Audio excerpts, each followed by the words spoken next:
Good morning, everybody. This is Captain Jeff Cronk, myself, Captain Mike Taylor. We're out here to the Cape Lookout Rock Jetty. It's about 6:30 in the morning. The sun's just starting to come up. It's November 23rd today. We're going to try to catch some trout out here. It's the first one in the morning here. Throw it up there. We've been here probably about, I know we got here in the dark. We've been here probably, what, about 45 minutes? Yeah. Got on one of our favorite spots here. We heard of a good bite yesterday. Anyway, we're going to try to catch him up today. We've got, Mike's got that one hit a pink pogey, 4-inch pogey. He's got a white jig head on there. Jig head probably doesn't matter so much the color, but it was still kind of dark out. And even though that's a bright pink, it's still a darker color. And we're going to be targeting them today using all kinds of soft baits, you know, Berkeley gulps, other imitation shrimp. We'll go through some of those in a few minutes here, show you guys we're fishing today. We're definitely going to, throughout the day, we're going to use live mud minnows. It is, like Mike said, it's the end of November, and pretty much right now it's hard to get a hold of shrimp. I mean, pretty much they've left the backwaters. You can still purchase them up and down the coast, but they're so hard to come by. Once the shrimp get scarce, we'll switch over to live mud minnows. And mud minnows are, that's like trout candy, really good bait. So you can go to your local tackle shops in Morehead City and Swansboro. I know Dudley's carries them there. He's loaded up with mud minnows. And you probably need about 5 or 6 dozen to get you through a day. I think Mike's got the first trout on the jetty this morning. There's about 20 boats out here already.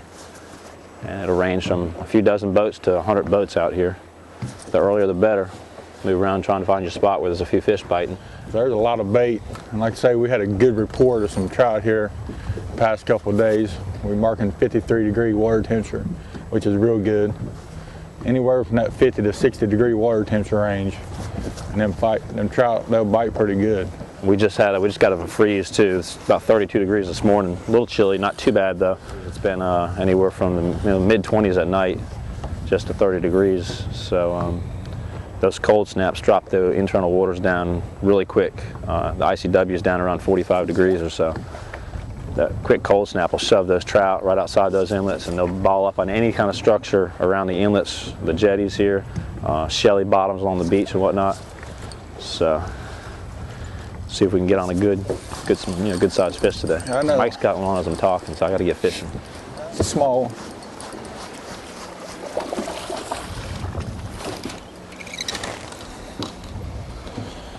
He'll keep, but not on this boat.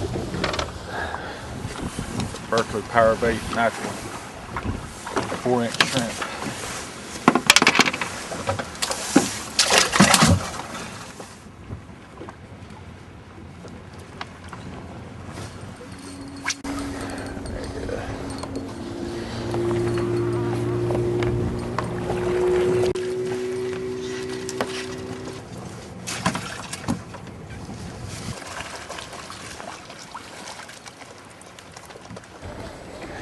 Early in the season you're catching sheepshead. They catch a lot of sheepshead in the summertime around the jetty here.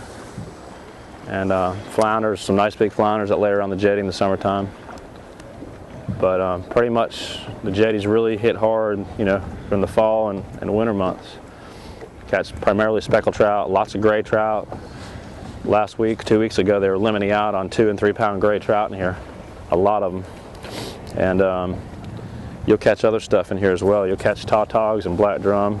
You'll still catch some sheepshead here in November. A little better there, isn't it? Little.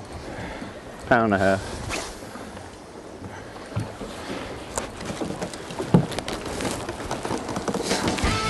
Not too bad. Not the ones we're looking for yet, though. In 1912, the North Carolina Railroad had plans to extend the railroad from Beaufort to Cape Lookout to create a port for shipping coal.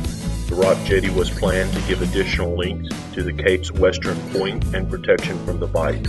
Work started in 1914 and almost a half a mile completed before the outbreak of World War I and the project abandoned. Through the naturally occurring currents, the rock jetty extended the sand spit at the Cape's western tip by nearly a mile. The jetty runs from the Red Channel buoy in a southwesterly direction and ranges from 6 feet at the northeast end to 25 feet near the buoy. He's got them on behind us too. They're solid. He's put one on behind us real fast. Could be every cast here. It's on. Pound and a half. Let's try to keep a running tally how many we got in here so we know. Regulations on speckled trout is 10 per person and a 12-inch size limit. And any given day out here, there can be thousands of trout caught. I mean, we stayed here all day today. I know we'd probably catch 150 trout, but you really need to pay attention to regulations, because I almost guarantee that the man's going to be out here checking everybody today, the Marine Patrol officer. So don't want nobody getting a ticket, because you will be checked out here.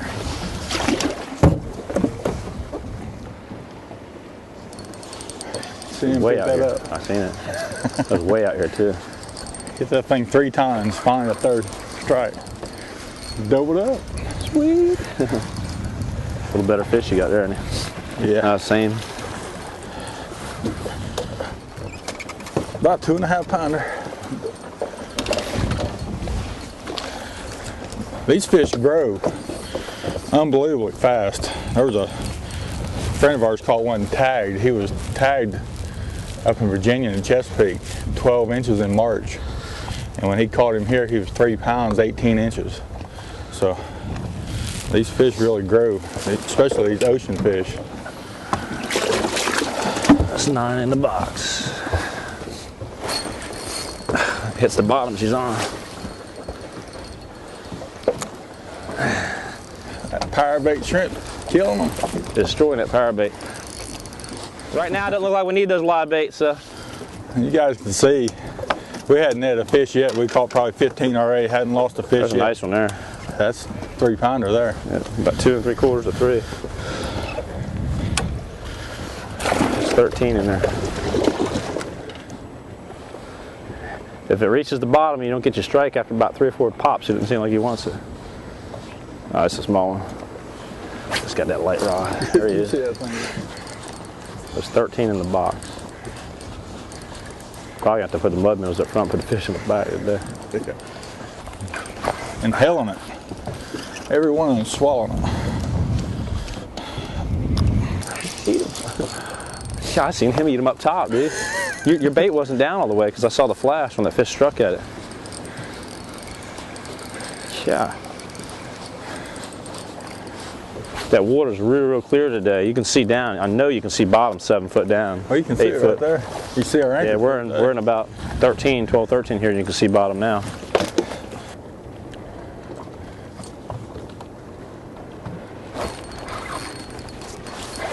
Oh, he nailed it.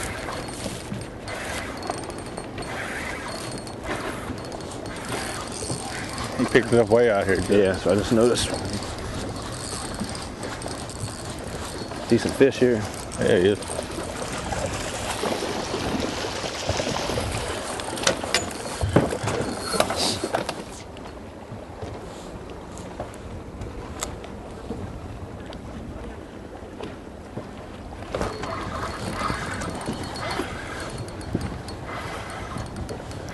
Feels the best when they thump it, doesn't it? It does.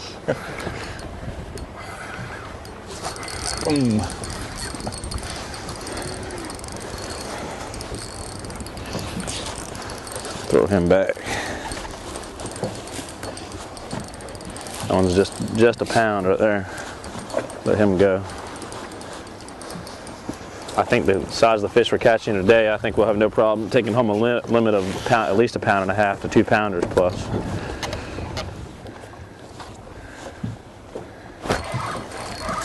Oh, this smaller hook doesn't get them as good. I feel like about a 2 pounder there. Nice head shape.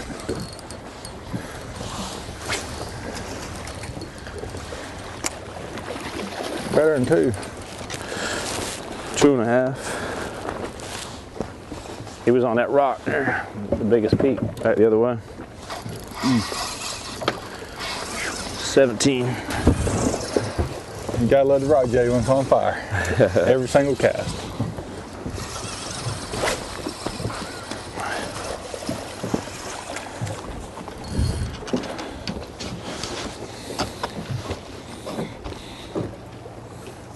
Throw him back. I switched up to that gold flake 4-inch shrimp. This is the natural color. Got another one here in my hand. I just caught that fish on. Doesn't seem to matter, but this bait really resembles a shrimp closely. I mean, its detail is